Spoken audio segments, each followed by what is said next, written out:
Well, if you thought I was annoyed yesterday that Kyle Lewis didn't make the Associated Press first team All-America selection, which was announced on Monday, you're not even ready for what I got today. Because today I'm even more annoyed. The Football Writers Association of America, or Football Writers of America Association, I don't know which A stands for which, and I'm not going to even, it doesn't matter.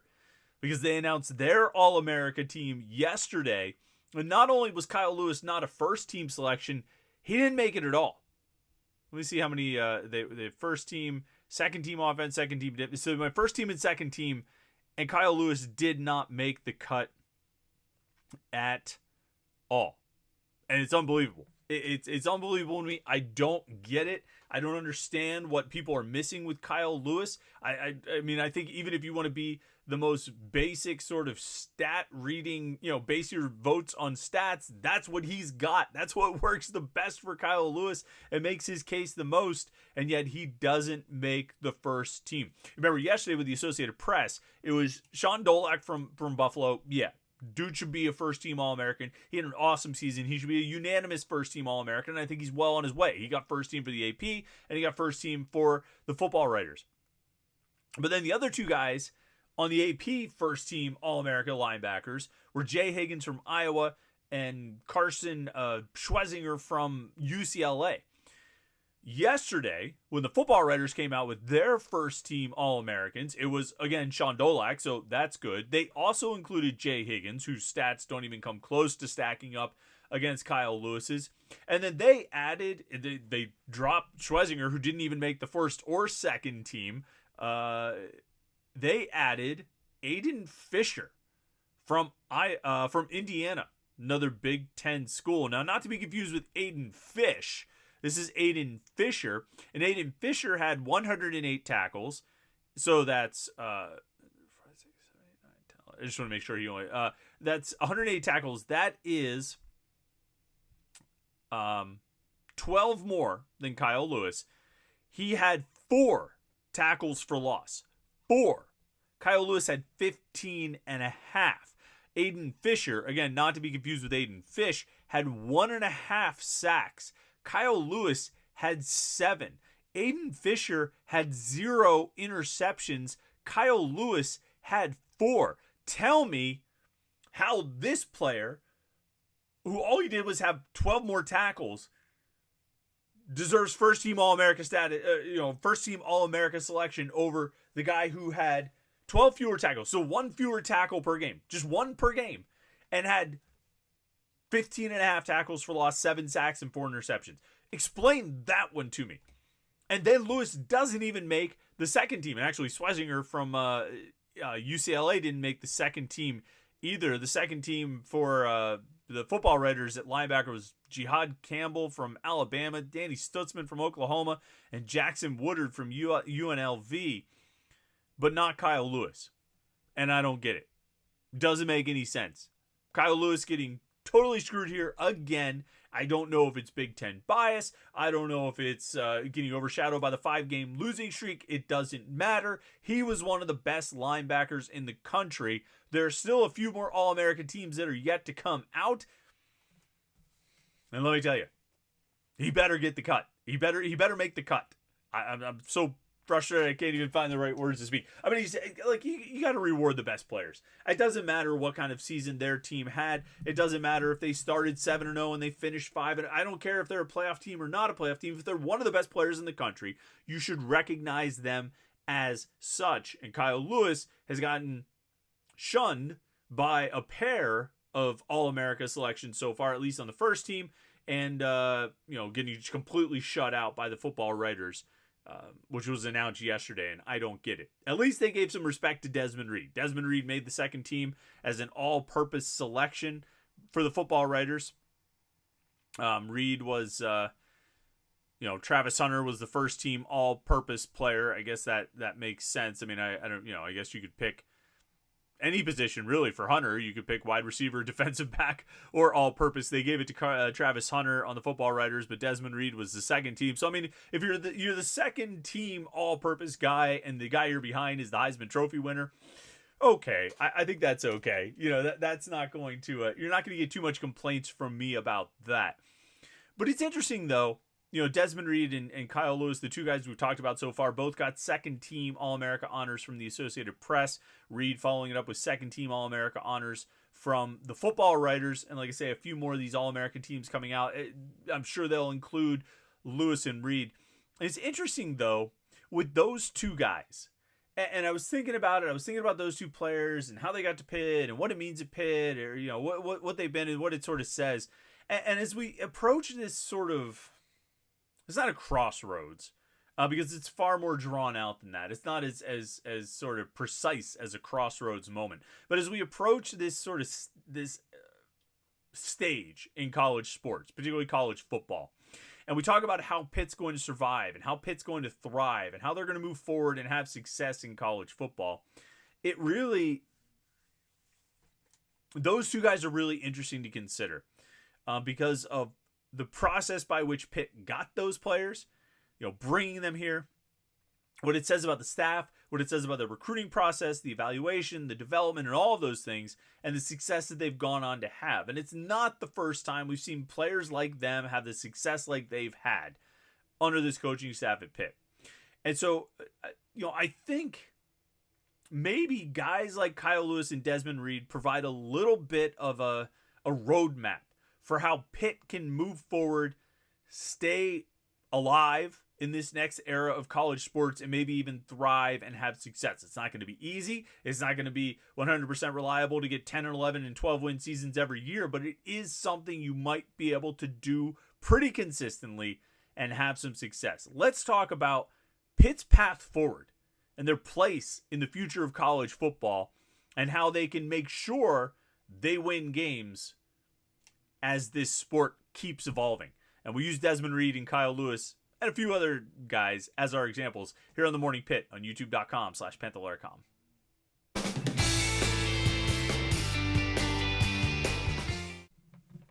Sometimes with these Morning Pitt episodes, I find I just have a thought during the day, and I'm like, you know what? Let's talk about that. Because I was thinking about this All-America thing. I was thinking about Kyle Lewis and Desmond Reid, and those two guys being the ones who are getting the All-America honors this year. And I was thinking about that. And they very much deserve every honor they're getting because they've been really good. You know what I mean? Like, they've been outstanding players. Two of the best players in the ACC, first team all-conference selections, as they should be. I would still make a case for Kyle Lewis as the ACC Defensive Player of the Year, but it's fine. I get it. Boston College kid had a great finish to the season and everything like that. But I was thinking about those players and the success that they've had, and thinking about sort of how they got to Pitt. I mean, like, why are Desmond Reid and Kyle Lewis and a handful of other guys, why are they on this roster right now? What was their path to Pitt? And what does that tell us about what Pitt can do, or what Pitt needs to do, I guess, in order to survive and succeed in this next world of college sports? Listen, before we dive into it, make sure you like this video and subscribe, youtube.com/Panther-Lair.com. The last time I checked, I think we were like at 4,499 subscribers, guys. I'm trying to get to 4,500 would be cool. Of course, once we get to 4,500, I'm going to want to get to 5,000. But, like, come on, hit the subscribe button. It's right down there. See it? Click the subscribe button, and then click like on the video, because that's always cool as well. We appreciate it. You can post comments on the videos. We tend to reply to those. Of course, you can respond to the video on the message boards at Panther-Lair.com, or on Twitter, or Blue Sky, or Facebook, or Blue Book, or Face Sky, whatever it may be. Anywhere you want to go, we're probably posting links there. And so we'd like to hear from you about what you think about the topics we're talking about. And so today, Desmond Reid and Kyle Lewis, right? Desmond Reid, everybody knows this story. He's a guy who went to Western Carolina, got overlooked because of his size, went to Western Carolina, lit it up, had an awesome 2 years, followed Cade Bell to Pitt. And I think even with Desmond Reid's success, I don't even know, if Desmond Reid had gone into the transfer portal, he went into the transfer portal last offseason, right? I don't know what his interest level really would have looked like without Cade Bell vouching for him. Okay. But obviously, if Cade Bell was the one who vouched for him, it worked out. It was he was right. It was good suggestion, good advice, and it obviously worked out for Pitt. He ended up being their most dynamic offensive player, one of their best overall players on the team, maybe one of the most dynamic offensive weapons this team has had in a long time, and so that was a success. And then Kyle Lewis, you think about Kyle Lewis. He's a guy coming out of New Jersey, maybe getting overlooked a little bit where he was. He played a lot of different positions, maybe a little undersized, but still played almost every position on defense. And he was committed to Temple. I feel like he committed to Temple in the summer before his senior year of high school. But Pitt never lost contact. They stayed in touch with him and eventually decided to move on him and bring him in and make him part of that 2022 recruiting class. And got him signed and got him on campus. And they were excited about him from the time he got there and said he looked good, but he kept getting hurt. And then obviously, he had a healthy season and had a great season. One of the most productive all-around seasons by a defensive player in the country. And one of the most productive all-around defensive seasons by a defensive player in Pitt history. And so it worked out, right? But in both situations, you're looking at guys that I think were generally overlooked. Or I should say, let's say you're talking about guys who were generally overlooked. Undersized guy playing in the FCS ranks. Somewhat undersized guy going to Temple. I mean, that was the level Kyle Lewis was on. There weren't a lot of power conference teams beating down his door. Pitt was really the one that kept pushing for him at the end of the game, throughout late in the recruiting process. And it's not the first time we've seen them do that, make a push for a MAC guy or a AAC guy late in the process. I think Cruz Brookins was committed to Bowling Green or Ohio, somewhere like that. And they were able to flip him off that commitment. Kenny Pickett was committed to Temple before he ultimately decommitted, and he was looking at Pitt and Boston College and picked the Panthers. Now, I'm not saying you need to go out and raid Temple's commitment list every year. What I am saying is that there's a pattern here and maybe a roadmap and an approach for the Pitt coaching staff of how they can build successful competitive teams. And it's hard work. It's putting in the work. It's grinding and finding those guys, whether it's a transfer from the FCS ranks, it's a guy who's getting overlooked by power conference schools and not getting recruited all that much coming out of high school. And so he's mostly looking at MAC schools or AAC schools. But you look at him and you say, you know what? This guy fits what we do. This guy fits our this position or this defense or this offense. He fits what we do. We think he's getting overlooked. Probably people aren't convinced about his size or they're not convinced about his speed, and we think he's gonna be really good. It was a similar process with you think about a few of the outside linebackers they've signed over the last couple of years. Rasheem Biles, Jordan Bass, not as much. He had some pretty big offers. That was a big recruiting win. Biles had some decent offers, not quite what Bass had. Bengali Kamara had some decent offers. Solomon DeShields had some decent offers. But Pitt looked at these guys and said, we think we've got something we can work with here. We can build here. And we think they're getting overlooked. And I'm not saying Pitt needs to go out and build all of their recruiting classes out of diamonds in the rough, right? I mean, there's only so far you can go with that. But I do think you can go to a certain point with it. I think you can make hay with that kind of approach, and you can have success looking for those kinds of guys, finding those kinds of guys, and building your team with a lot of those kinds of guys. And we've seen Pitt do it. Kalijah Cansey was not a big recruit. Jordan Addison was not a big recruit. Gavin Bartholomew was not a big-time recruit. Kenny Pickett was not a big-time recruit. Israel Abanikanda was not a big-time recruit. You might be saying to yourself, all right, dude, I get it. Stop. But I think it's important to remember how many crucial players over the last 10 years that Pitt has had who were not big-time recruits. Now, I mean, somebody like Addison, yeah, there was some recruiting drama late in the process. Kenny Pickett, there was a little bit of recruiting drama late in the process. North Carolina trying to get in and pull him off his Pitt commitment. Jordan Addison, I think it was Maryland that was trying to land him. But ultimately, these were still guys, I mean, these were not 4- and 5-star prospects. These weren't guys that you were beating out Alabama and Ohio State for. These were guys that you identified as players who fit, who could excel in what you do on offense or defense, and they were ultimately proven right about it. Like those guys I just listed, Cansey, Pickett, Addison, Abanikanda. Work back through Pitt's defense in particular. right? Haba Baldonado, really productive, really good. Rashad Weaver and Patrick Jones. Now Weaver, he was committed to Michigan. They dropped him late in the process. Yeah. Patrick Jones, I think it was Pitt and Virginia Tech. Some of these guys weren't completely under the radar. We certainly had them underrated as 2-star prospects on Rivals. But these also weren't big-time headliner prospects.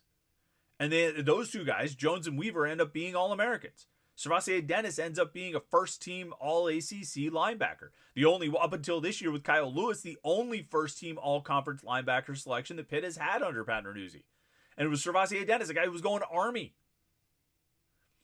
Now, not all these things are going to work out. You take a class with 15 guys with the profile of Servassier Dennis, you might get hits out of 4 or 5 of them. Maybe 8 if you're lucky or something. You're not going to always hit like that.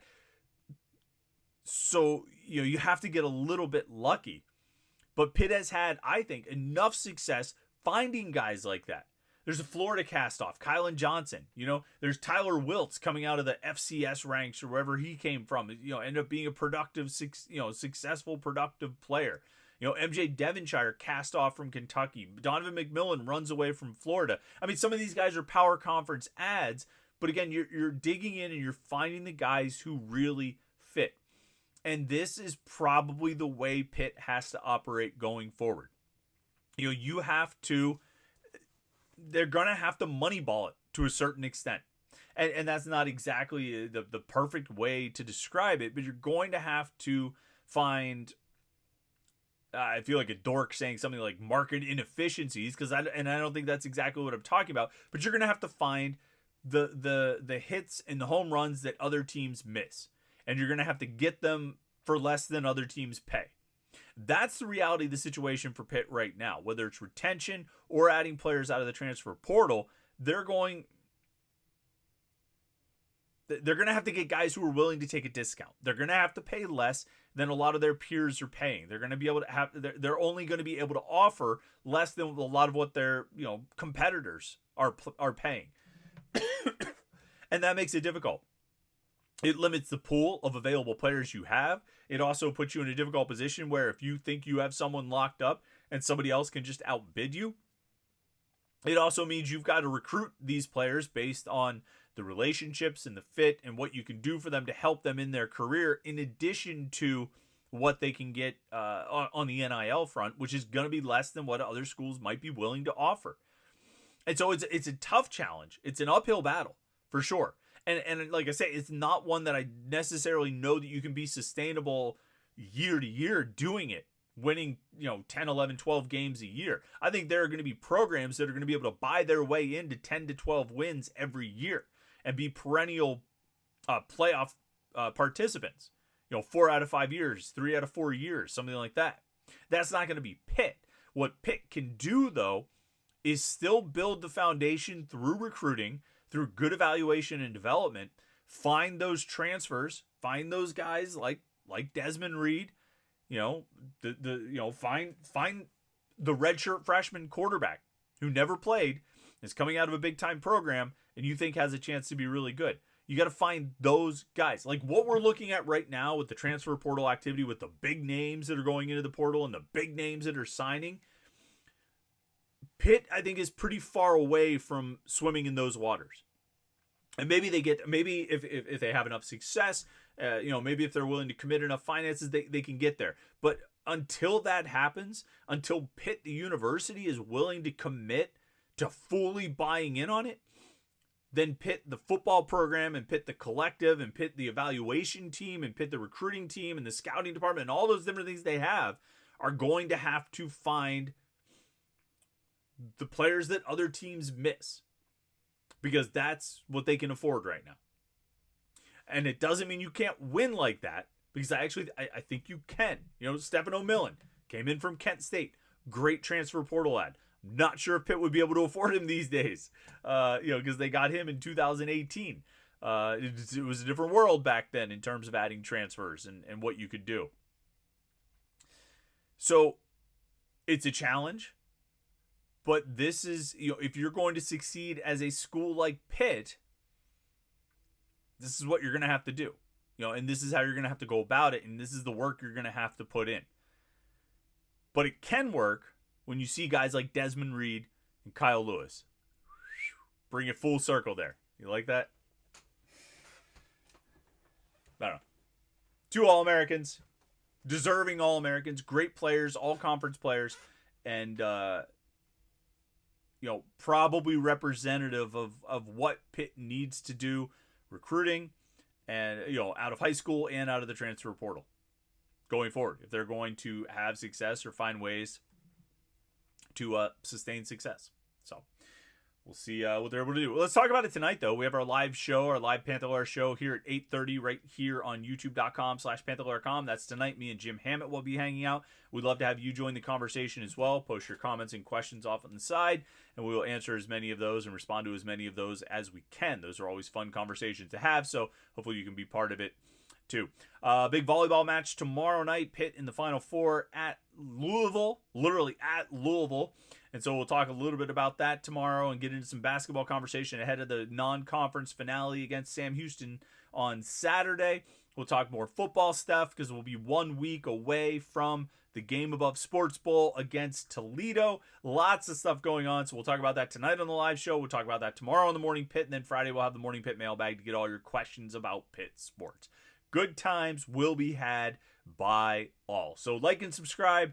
Enjoy your Wednesday. We'll talk to you tonight on the live show. We'll see you tomorrow morning for the Morning Pitt right here on youtube.com/Panther-Lair.com.